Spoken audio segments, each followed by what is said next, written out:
జగిత్యాలలో ఆర్టీసీ కార్మికుల సమ్మెకు బీఆర్ఎస్ నేతలు జీవన్ రెడ్డి, వసంత సంఘీభావం తెలిపారు. కార్మికులు సమ్మెకు రావడం బాధాకరమని, వారి డిమాండ్లు వెంటనే పరిష్కరించాలని అన్నారు. పెండింగ్ డీఏలు, పీఆర్సీలు అమలు చేసి ఆర్టీసీని బలోపేతం చేయాలని ప్రభుత్వాన్ని కోరారు. కార్మికుల పోరాటానికి తమ పూర్తి మద్దతు ఉంటుందని స్పష్టం చేశారు.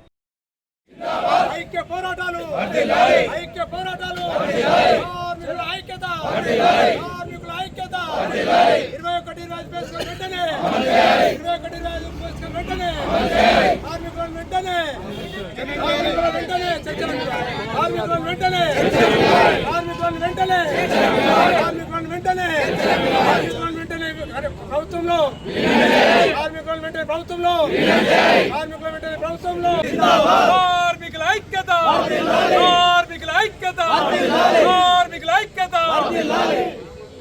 ప్రైవేట్ బస్సు వైఖరి ఆర్టీసీ కార్మికుల ప్రభుత్వం వైఖరి, ఆర్టీసీ కార్మికుల ప్రభుత్వం వైఖరి, ఆర్టీసీ సమ్మెపై ప్రభుత్వం వైఖరి, ఆర్టీసీ సమ్మెపై ప్రభుత్వం వైఖరి, ఆర్టీసీ సమ్మెపై ప్రభుత్వం వైఖరి, ఆర్టీసీ సమ్మెపై ప్రభుత్వం వైఖరి.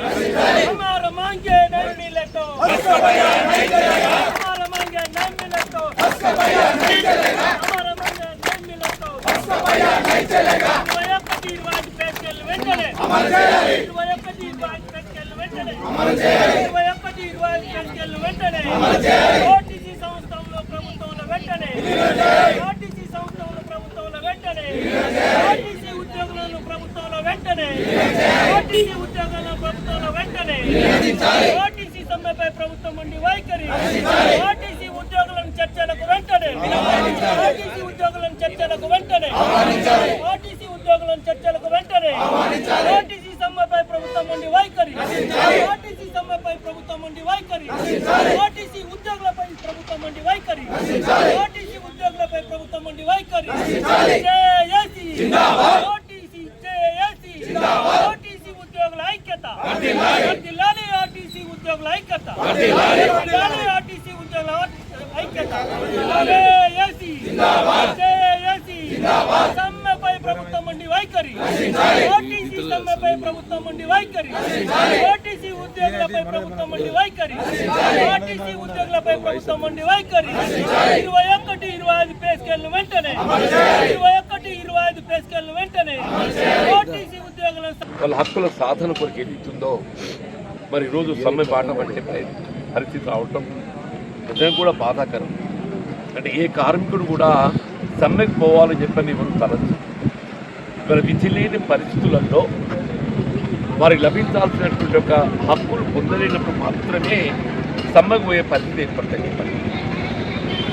ఇవాళ తెలంగాణ రాష్ట్ర రోడ్డు రవాణా సంస్థ కార్మికులు ఏదైతుందో ప్రధానంగా తెలంగాణ రాష్ట్ర ఏర్పాటు ఉద్యమ సాధనలో ఆనాడు కేసీఆర్ గారికి ఏదైతుందో అండగా నిలిచి ముందు నడిచింది మన రాష్ట్ర రోడ్డు రవాణా సంస్థ కార్మికులు చెప్పక తప్పదు.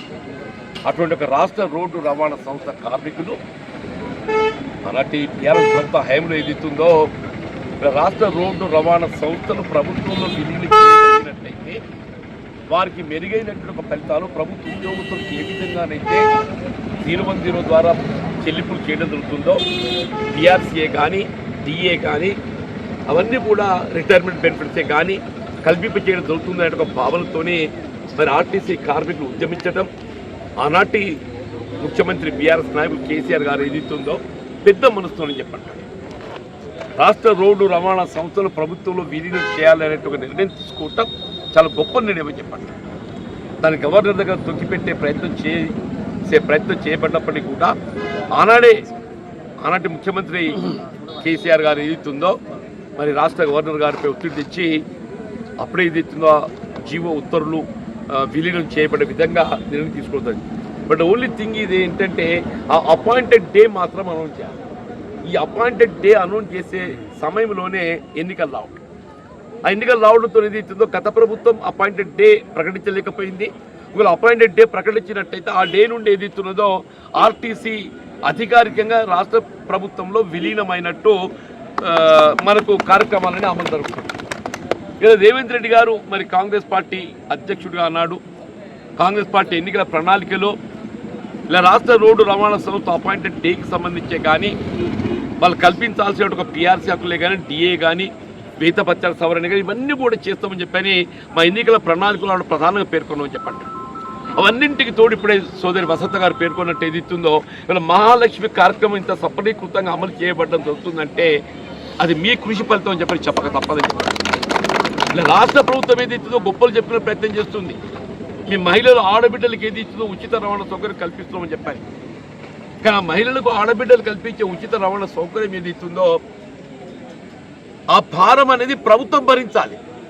ప్రభుత్వం భరించకుంటే ఏదైతుందో ఆ చెల్లింపులు ఇవాళ మన రాష్ట్ర రోడ్డు రవాణా సంస్థ చెల్లింపు చేయలేకపోవడం వల్ల దాదాపు ప్రతి సంవత్సరం ఒక 3,000 కోట్ల పైచీలకు ఏదైతుందో రాష్ట్ర రోడ్డు రవాణా సంస్థ ఆర్థికంగా మన లోటు మనకు ఏర్పడుతుందని చెప్పి చెప్పక తప్పదు.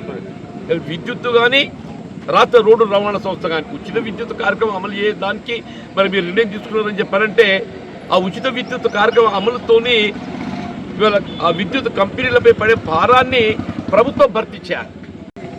సొమ్మకూడదు సోమకూడదు అంటారా? ఇప్పుడు మనమే శ్రమ చేస్తున్నా ఆర్టీసీ కార్మికులు మీరమ్మా అని చెప్పి అంటున్నా. సమ్మె ఇవాళ చేసే పరిస్థితి ఏర్పడదని బాధ్యులు ఎవరు? ప్రభుత్వం మనకు లభించాల్సినటువంటి ఒక నిధులు మనం సక్రమంగా విడుదల చేసినట్టయితే ఈ సమస్య ఉత్పన్నం అవుతుండే అని చెప్పండి. నేను దాదాపు 5 DL పెండింగ్ ఉన్నాయి. మంచి 5 DL పెండింగ్ ఉన్నాయి. 21-25 అనుకూలంగా ఏది ఇస్తుందో మరి పిఆర్ అమలు చేయాలని చెప్పి తలుస్తున్నామని చెప్పి అంటున్నాను నేను. ఇవాళ ఈ పొల్యూషన్ ఫ్రీ కేంద్ర ప్రభుత్వం ఏదో ప్రత్యేకంగా ఇవాళ ఎలక్ట్రికల్ బస్సెస్ రాష్ట్రానికి కల్పిస్తుంది. ఇది మంచి సౌకర్యం. అది సబ్సిడీతో ఇస్తుంది. ఒక్కో బస్సు ఏదైతుందో 70 లక్షలు 80 లక్షలు భారం అయితే దాదాపు 45 లక్షల రూపాయల దాకా ప్రభుత్వం కేంద్ర ప్రభుత్వం సబ్సిడీ ఇస్తుంది. ఈ ఎలక్ట్రికల్ బస్సెస్ నిర్వహణ అనేది ఏదైతుందో మన ఆర్టీసీగా ఇచ్చినట్టయితే ఆ సబ్సిడీ మనకు వస్తుండే.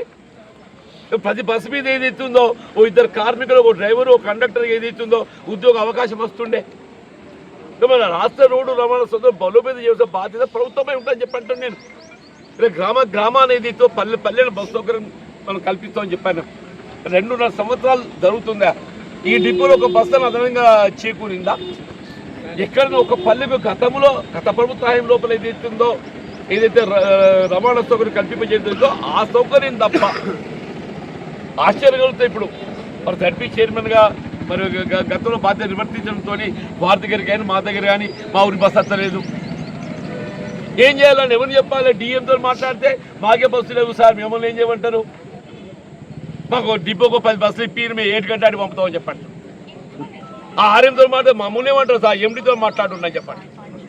ఆ ఎండితో మమ్మల్ని ఏమంటారు? ప్రభుత్వంతో ట్రాన్స్పోర్ట్ మంత్రి ఉండు కదా, ఉమ్మడి కరీంనగర్ జిల్లా, ఆయనతో మాట్లాడని చెప్పండి.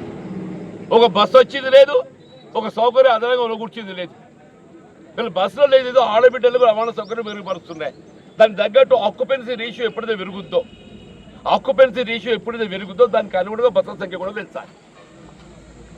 నువ్వు ఆక్యుపెన్సీ రేషియోకి అనుగుణంగా బస్సుల సంఖ్య పెంచకుండా మహిళలకు ఉచిత రవాణా సౌకర్యం కల్పిస్తూ అవడంతో ఎవరైనా ఆడబిడ్డలు ఏది ఇస్తుందో ఉచితంగా రవాణా సౌకర్యం లభిస్తుంది పెందబోతుందని చెప్పంటే దాన్ని వినియోగించుకునే ప్రయత్నం చేస్తారు.